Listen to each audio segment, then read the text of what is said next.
At the dawn of the 20th century, the world witnessed the advent of a new dimension in warfare: the sky. The First World War not only reshaped geopolitical boundaries, but also propelled technological advancements in aviation. Amidst the clouds and chaos, a select group of pioneers took to the skies, engaging in combat that would define aerial warfare for generations to come. One such pioneer was Captain Eddie Rickenbacker, America's top-scoring fighter ace with 26 confirmed aerial victories. In his memoir, Fighting the Flying Circus, Rickenbacker provides an intimate portrayal of the life and sacrifices of World War I aviators. Central to his narrative is the story of Major Raoul Lufbery, an American pilot whose expertise and valor earned him the title of America's Ace of Aces before his untimely death. Today, we delve into a pivotal chapter from Rickenbacker's account, a story of bravery, camaraderie, and the profound cost of war. The morning of May 19th, 1918. Lieutenant Walter Smith of New York, a relatively new pilot eager to prove himself, approached Captain Eddie Rickenbacker with a request.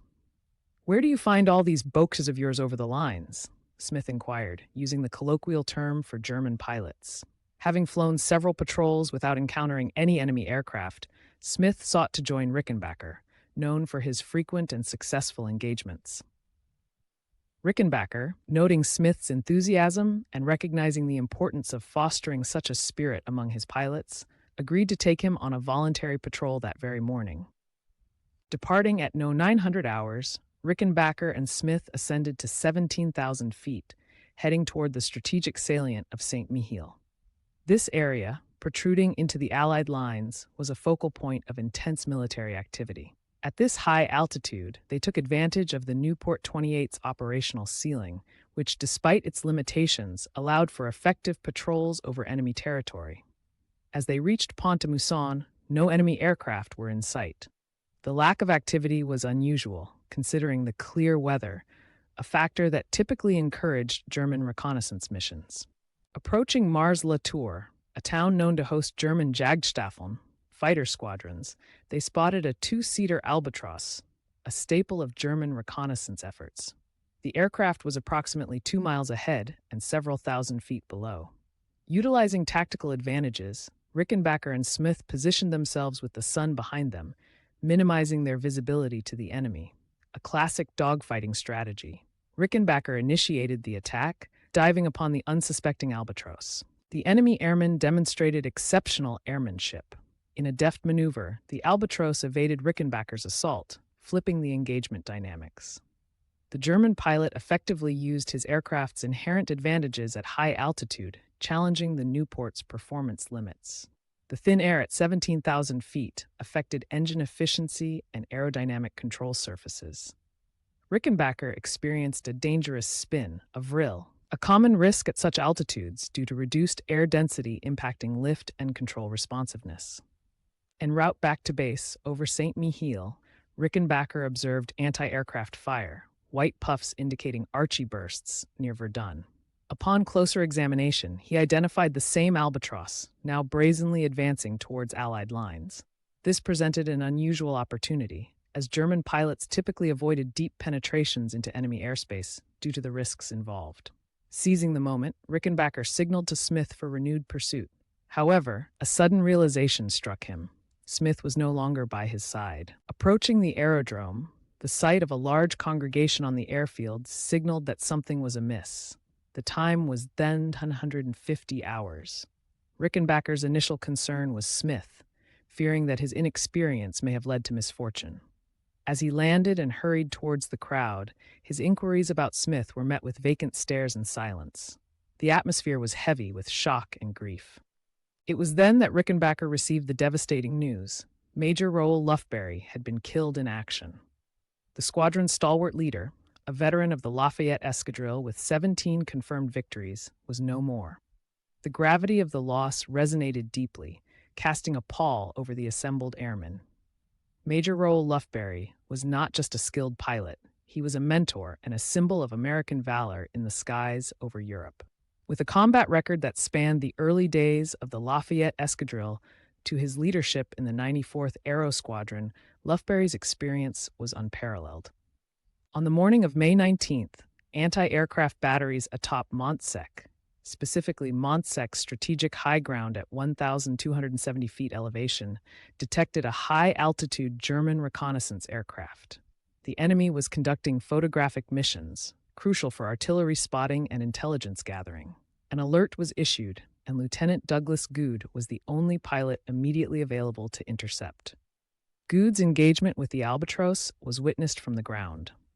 Inexperienced in combat, he fired ineffectively from too great a distance, expending his ammunition without inflicting significant damage. The German aircraft, displaying strategic proficiency, feigned a spin, potentially a mock Abschwung maneuver, to evade anti-aircraft fire before resuming level flight at low altitude. Observing the situation, Major Lufbery acted decisively. Despite his own Nieuport 28 being unserviceable, a frequent issue due to the model's unreliable Gnome monosoupape rotary engines, he commandeered Lieutenant Davis's aircraft.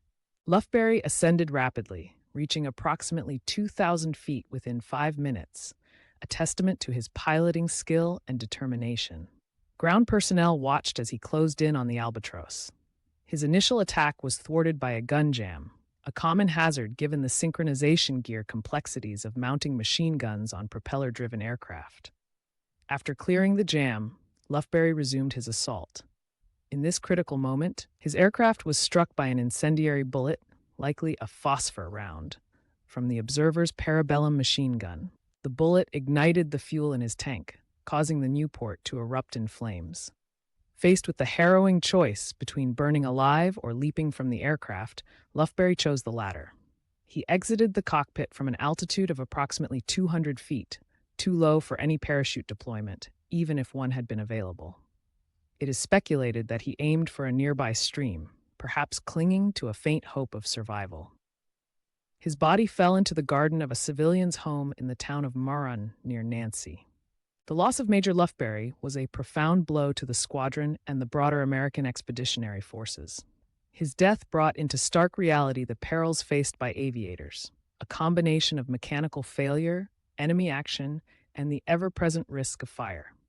Rickenbacker recalled a conversation with Lufbery days prior, discussing the critical decision pilots might face if their aircraft caught fire. The response to Lufbery's death was immediate and fervent. Captain Delague Demeaux of the French escadrille, along with his leading ace, took to the skies seeking retribution. In a tragic turn, the French ace was killed in action, underscoring the formidable capabilities of the German airmen and the deadly nature of aerial combat. However, persistence bore fruit. The same Albatross was eventually shot down within Allied lines, leading to the capture of its pilot and observer, valuable intelligence assets. Meanwhile, Lieutenant Douglas Campbell, one of America's emerging aces with a growing tally of victories, embarked on his own mission of vengeance. Engaging a Rumpler reconnaissance aircraft over Beaumont, Campbell demonstrated tactical acumen and aerial prowess. By targeting the observer first, neutralizing the rear-mounted machine gun threat, he then focused on the pilot.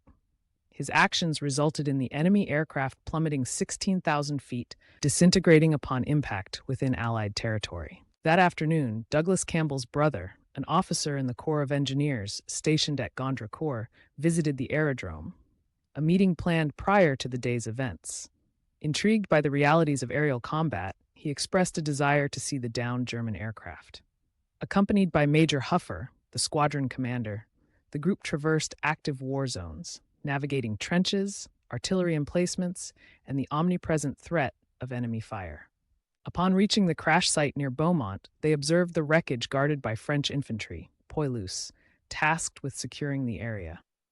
The Rumpler's structural integrity was obliterated, a testament to the catastrophic forces at play when control is lost at high altitude.